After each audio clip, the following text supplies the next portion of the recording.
Chers amis, peuple de Dieu, chers téléspectateurs et chers auditeurs, nous vous remercions pour votre fidélité tout d'abord à la représentation de nos médias, donc à travers nos chaînes de radio et de télévision, mais nous vous remercions aussi par l'intermédiaire de cette déclaration que je fais ce jour au nom des milliers et des milliers de frères et sœurs de notre association. Donc simplement, pour vous traduire, je l'ai dit tantôt, je le répète, tous nos remerciements pour l'intérêt grandissant qui est le vôtre, parce que par rapport aux différentes questions qui ont animé ou qui animent la vie de notre association, nous sentons de la part des uns et des autres un engouement, des interrogations. Bref, il y a un élan de, je dirais, de communication partagée par rapport à ce qui se passe dans notre association.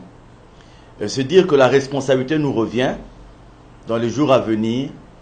à partir de cette communication, de vous donner toutes les informations utiles,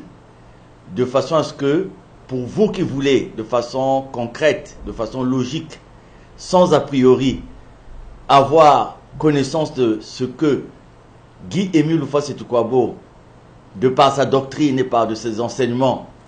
a instruit aux frères et sœurs de l'association de Zolamo OPH, eh bien, nous aurons, une fois que tous les éléments seront déposés auprès des structures habilitées, nous aurons des nouvelles émissions qui viendront vous éclairer aussi bien sur la doctrine de Guy-Émile Houphouët-Toutouabo, sur l'association le Zolamo OPH, son fonctionnement, son organisation, et sur d'autres questions que vous vous posez depuis que notre association se trouve comme sur la sellette, depuis que notre association se trouve comme devant tous les projecteurs. Mais pour cette déclaration, pour cette communication, je voudrais appeler très respectueusement l'attention des uns et des autres sur ce qui suit. Beaucoup s'expriment aujourd'hui au nom de l'association de Zolamo Asla OPH. Beaucoup prétendent défendre les intérêts de l'association de Zolamo Asla OPH et beaucoup aussi portent par devers eux des attributs qui sont du ressort des marques de reconnaissance des frères et des sœurs des adhérents de l'association de Zolamo OPH. C'est l'occasion pour nous, après plusieurs temps d'observation, je dirais un temps important d'observation, après différentes notifications que nous avons eu à faire à gauche et à droite, et notamment par voie d'auxiliaire de justice, après de nombreuses correspondances explicatives que nous avons eu à envoyer à gauche et à droite, nous venons dire de façon ouverte ce que nous avons déjà dit, mais nous le disons peut-être de façon solennelle, que l'association Zolamo Asla OPH, association de bienfaisance à caractère spirituel, dont le président fondateur est Guy-Émile Houphouët-Toutouabo, est fondée sur la base de la loi de 1901 et répond au récépissé 884-83 du 15 avril 1983. Après une période de flottement constatée depuis 2015, le ministère de l'Intérieur a réhabilité de façon officielle, concrète, le récépissé 884-83 du 15 avril 1983. Cette réhabilitation veut dire que désormais, toute personne qui veut parler au nom de l'association de Zolamo Asla OPH, tout fonctionnement qui est lié à l'association de Zolamo Asla OPH, devront répondre à ce cadre légal et légitime, le récépissé 884-83. Cela n'est ni une invention des frères et sœurs de l'association de Zolamo OPH, ni une création des responsables de l'association de Zolamo OPH, mais la précision est faite et l'ordre écrit est donné par la Direction générale de l'administration du territoire, donc le ministère de l'Intérieur et de la décentralisation. L'autorité de l'État aidant,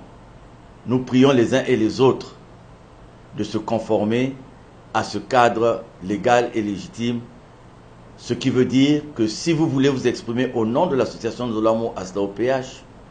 si vous voulez porter les attributs qui présentent de façon externe et extérieure notre association, j'allais dire, qui représente notre association, l'association Nzolamo Asla OPH, il faut désormais répondre à ce cadre légal et légitime. Et nous appelons l'attention aussi des uns et des autres, de façon à ce que demain après-demain ne soit reçu à votre niveau, quel que soit le domaine, ne soit reçu une quelconque représentativité de l'association Nzolamo Asla OPH que sur la base de ce récépissé 884-83. La loi a prévu ce qu'il faut faire quand ce genre de prescriptions ne sont pas respectées. Et nous pensons qu'après avoir fait toutes les notifications, nous pensons qu'après avoir mené toute la campagne explicative, une campagne qui n'avait pas lieu d'être puisque l'autorité de l'État demeure l'autorité de l'État,